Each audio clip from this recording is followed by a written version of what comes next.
It all started with a single email that made my blood boil. Dear Mr. Callahan, your excessive porch vegetation violates HOA Regulation 7.2. Remove immediately or face fines. Signed, Karen Mitchell, HOA President, Excessive Vegetation. My 6 potted ferns and a couple of marigolds. I'm just a guy trying to keep my little slice of suburbia from looking like a concrete prison. But Karen, oh, Karen, she had it out for me from the day I moved into Oak Ridge Estates. I'm Jake. By the way, 34 single. And apparently, the neighborhood's new public enemy #1 for daring to own plants. My cozy 2-story on Maple Drive was my pride and joy. A fixer-upper I'd poured my weekends into. And those plants, they were my way of saying, hey, I'm not just another cookie-cutter homeowner, but Karen, with her clipboard and her power trip, saw my green thumb as a personal affront. I ignored the email, figuring she'd move on to harassing someone else's mailbox color. Big mistake. The next week, I came home from work to find my ferns hacked to stubs, marigolds yanked out, dirt scattered across my porch like a crime scene. A new violation notice was taped to my door, this one threatening a $500 fine for noncompliance. My neighbor, Tom, saw the whole thing, Karen, in her signature beige cardigan, snipping away with garden shears like some suburban grim reaper. She said it was her duty to enforce the rules. Tom whispered, shaking his head. I was livid. This wasn't just about plants, it was about Karen thinking she could steamroll me. I tried reasoning with her. First knocked on her door, all polite-like, asking why she couldn't just talk to me. Rules are rules, Jacob, she snapped, slamming the door so hard her live laugh, love wreath, fell off. That's when I knew this was war. I started small, petty even. I replaced the ferns with bigger, flashier plants, spiky agaves, cascading ivy, a freaking cactus I named Spike just to mess with her.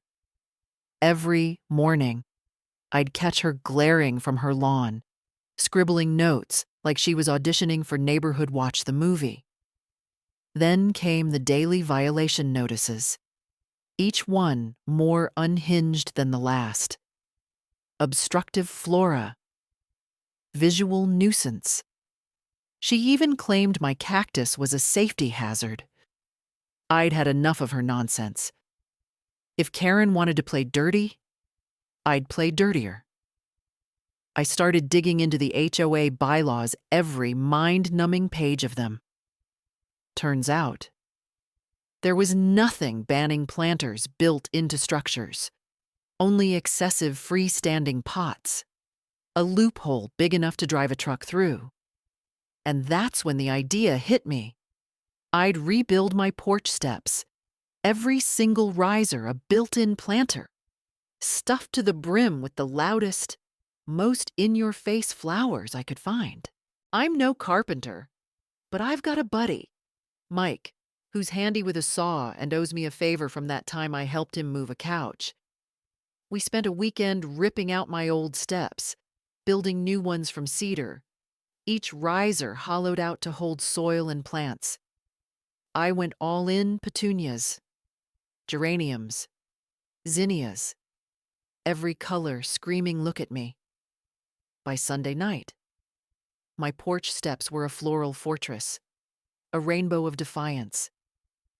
I even added a drip irrigation system to keep them thriving.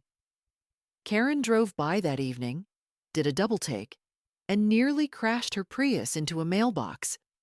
Monday morning, there she was, pounding on my door, face purple, waving another violation notice. This is an outrage, she shrieked. You can't just those steps or I cut her off. Calm as you please. Check the bylaws. Karen. Page 47, Section 3. Built-in planters are A-OK. Her mouth opened and closed like a fish out of water. We'll see about this, she hissed, storming off. The real twist came at the next HOA meeting. I'd rallied a few neighbors, Tom, Mrs. Lopez from across the street, even quiet Steve, who never spoke up.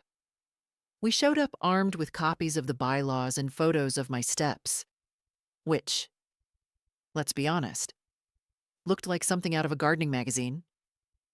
Karen tried to railroad the meeting, claiming my monstrosity lowered property values. But Mrs. Lopez, bless her, stood up and said, Karen, your beige tyranny is what's lowering our spirits. The room erupted in laughter. Then Steve dropped the bomb he'd found records showing Karen had been fining people without board approval, skimming a cut for administrative costs. The crowd turned on her faster than you can say scandal. By the end of the night, Karen was voted out as HOA president, and my steps declared a neighborhood treasure. The fallout was glorious. Karen's house went up for sale a month later. She couldn't handle the whispers and side-eyes. My steps became the talk of Oak Ridge, with neighbors stopping by to snap pics or ask for gardening tips.